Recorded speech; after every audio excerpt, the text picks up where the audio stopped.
Je m'appelle Luca Moretti, j'ai 36 ans, et malgré tous mes efforts, dire aujourd'hui que je suis écrivain me donne l'impression d'un naufragé coincé dans un appartement de 50 mètres carrés. Nous vivons dans un village oublié du centre de l'Italie, où le vent souffle entre les maisons anciennes aux façades écaillées et où le silence est aussi dense que l'horizon lointain. Ici, le temps semble s'être arrêté, ou du moins ralenti au rythme des pas traînants des vieux habitants.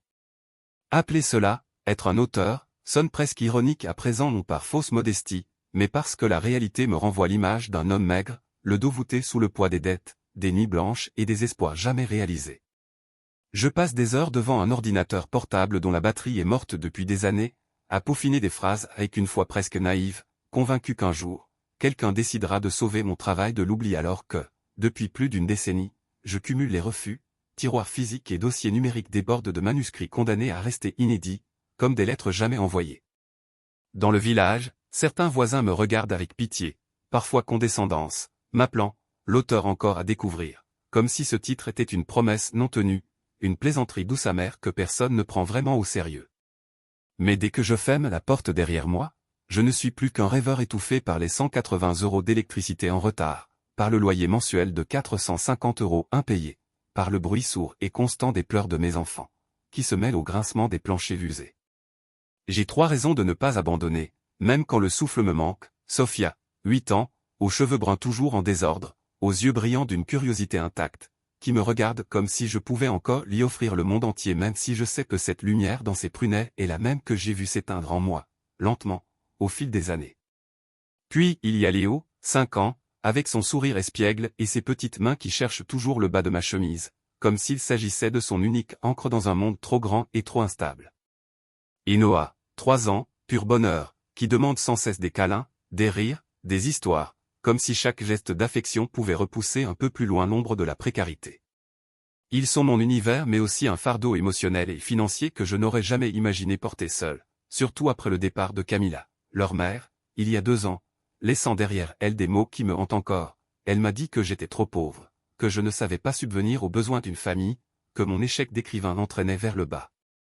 Je me souviens avec une clarté douloureuse de cet après-midi de dimanche, elle faisait ses valises tandis que je tenais Noah, qui à peine marchait, et je sentais déjà le sol se dérober sous mes pieds.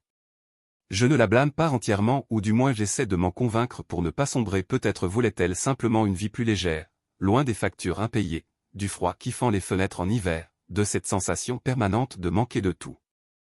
Depuis ce jour, ma vie est devenue un exercice de survie quotidienne, je suis père, mère, cuisinier de repas frugaux, rédacteur pour des portails qui paient 3 centimes d'euros le mot, et parfois, dans les rares moments de calme, l'écrivain que j'ai toujours voulu être. Notre appartement, aux murs jaunis par l'humidité et aux 2 pièces modestes, est notre refuge de guerre, un lieu où chaque objet raconte une histoire de résistance. Chaque matin, je me lève avant l'aube, prépare rapidement du café, grille du pain sec, réveille les troupes, avec douceur, observe l'horloge et nous partons en courant, Sophia à l'école publique, Léo et Noah à la crèche. À mon retour, je m'assieds par terre, ouvre l'ordinateur, et tente de faire entrer des mots sur l'écran, sachant très bien que la littérature ne met pas de lentilles sur la table. Alors je deviens rédacteur publicitaire, j'écris des annonces d'assurance auto, je rédige des blogs sur le mode de vie, je loue ma plume au plus offrant, quitte à sacrifier un peu de moi-même à chaque phrase. Pendant la journée, je suis un employé anonyme, la nuit, je redeviens Lucas, l'homme qui croit encore aux histoires même si celles-ci ne rapportent presque rien. Et au milieu de tout cela, le chaos silencieux de la maternité, je raccommode le pull de Léo, je console Sophia quand elle se sent seule, je lis la même histoire chaque soir, espérant que les mots puissent, ne serait-ce qu'un instant, rendre le monde plus sûr, plus juste, plus doux. Ma famille d'origine est une autre plaie ouverte, mes parents vivent sur la côte amalfitaine, dans un appartement lumineux avec vue sur la mer, où la lumière inonde tout par les grandes baies vitrées, et où le temps semble couler plus lentement, plus doucement. Ils apparaissent à Noël ou pour les anniversaires, plus par obligation que par affection, me rappelant gentiment ou plutôt, avec une certaine insistance que j'aurais dû étudier l'ingénierie ou l'économie, que l'art ne nourrit pas, que les rêves ne paient pas les loyers. Ils n'ont jamais mis les pieds ici depuis le départ de Camilla. Chaque fois que je demande de l'aide par exemple, leur proposer de garder les enfants un week-end pour que je puisse aller à un rendez-vous médical ou terminer un article, la même litanie revient, presque mécanique, croisière entre les îles, tournoi de golf à Portofino, dîner incontournable à Sorrente. Pour eux, je ne suis qu'un fils qui n'a pas fait fortune, un échec accroché à une espérance qu'ils ont coupée depuis longtemps. Mais, en observant mes 3 enfants dormir, je sais que ce fil ténu est la seule chose qui nous maintient à flot. Chaque fois que je les vois dans leur lit superposé grinçant, je sens un nœud dans la poitrine qui m'empêche à peine d'avaler. Parfois, le silence nocturne devient un juge impitoyable, et je me dis, si seulement je pouvais leur donner davantage. Je rêve d'une maison avec jardin, sans moisissure, de dîners qui ne dépendent pas des promotions de dernière minute au supermarché, de voyages dans des parcs d'attractions qu'ils ne connaissent que par les publicités, mais la réalité est une roue hamster, minute après minute. J'aurai les heures sur le calendrier, essayant d'utiliser mes câlins nocturnes pour les protéger de la précarité, de la peur, de l'incertitude. Je sais que je vis au bord de l'épuisement, sur un fil tendu où un imprévu, une facture, une panne, une fièvre peut tout faire s'écrouler. Il y a des nuits où, après avoir fermé les portes et resté seul sous la lumière bleue de l'écran, les larmes coulent sans être invitées, pas à cause de la fiction que j'essaie de créer, mais à cause de cette sensation écrasante d'impuissance. Quoi que je fasse, je ne suis jamais assez bon, ni assez bien payé pour éviter que les enfants portent des chaussures usées, pour leur offrir un goûter sans compter les calories, pour leur dire « oui » sans calculer le prix. Mais je sèche toujours mes larmes avec la manche de mon sweatshirt. Elena, Hugo et Matteo doivent croire que leur père est une roche, même si, à l'intérieur, je suis déjà fissuré, prêt à céder sous le poids du monde. Le destin, lui, ne connaît pas de trêve. Un matin glacé de janvier, Sophia s'est réveillée avec une douleur intense à la poitrine. J'ai voulu croire que c'était un simple virus saisonnier, mais à midi, elle avait de la fièvre, les lèvres gercées, une pâleur inquiétante et des yeux qui semblaient avoir vieilli de 10 ans en un instant. La panique m'a envahi. J'ai appelé la pédiatre, amenez-la aux urgences. J'ai préparé un sac contre la montre vêtements, eau, paracétamol, et Léo et Noah se sont agrippés à mes jambes, terrifiés. « Papa, elle va mourir » a demandé Léo, et mon cœur s'est brisé en 1000 morceaux. J'ai conduit la vieille voiture, qui a mis une éternité à démarrer, vers l'hôpital à 10 minutes de là, mais ce trajet m'a semblé un tunnel sans fin.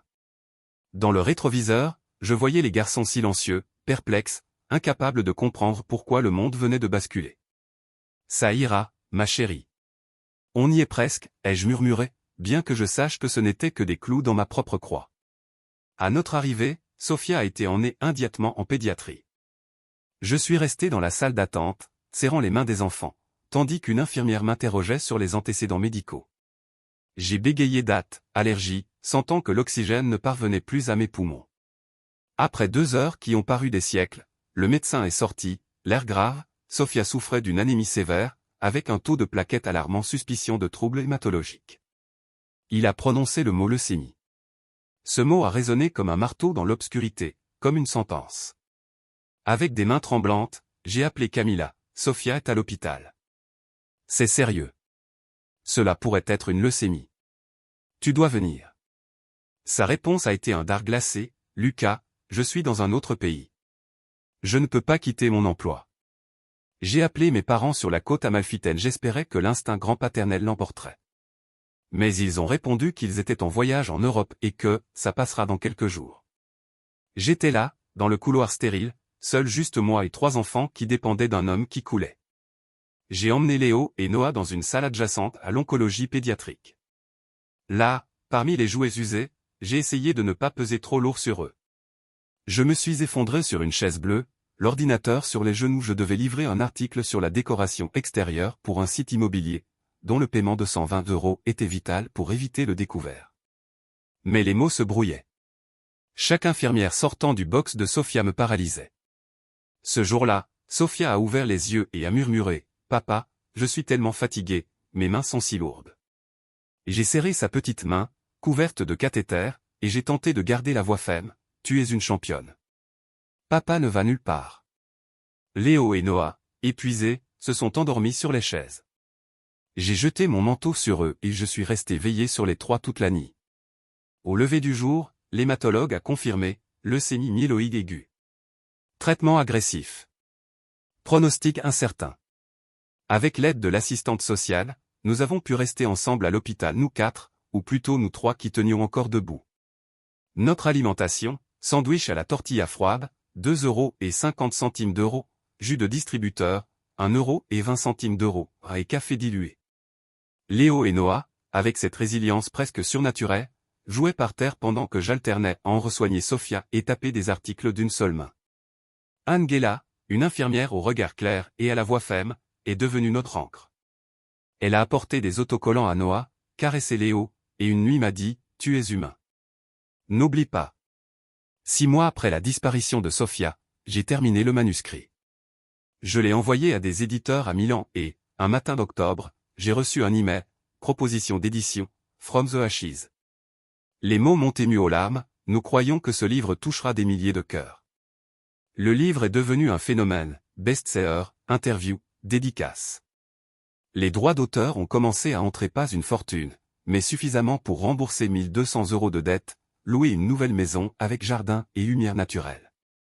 Aujourd'hui, avec Léo et Noah courant sur l'herbe, Angela à mes côtés, et des roses rouges fleurissant là où Sofia rêvait, vous comprenez peut-être, maintenant, ce que signifie reconstruire une vie à partir des cendres non pas en oubliant le passé, mais en le portant avec soi, comme un fardeau et comme une boussole. Et pourtant, même après tout cela, même dans la douleur, même dans la fatigue, je continue à écrire. Parce que chaque mot est une preuve que je suis encore là. Que nous sommes encore là.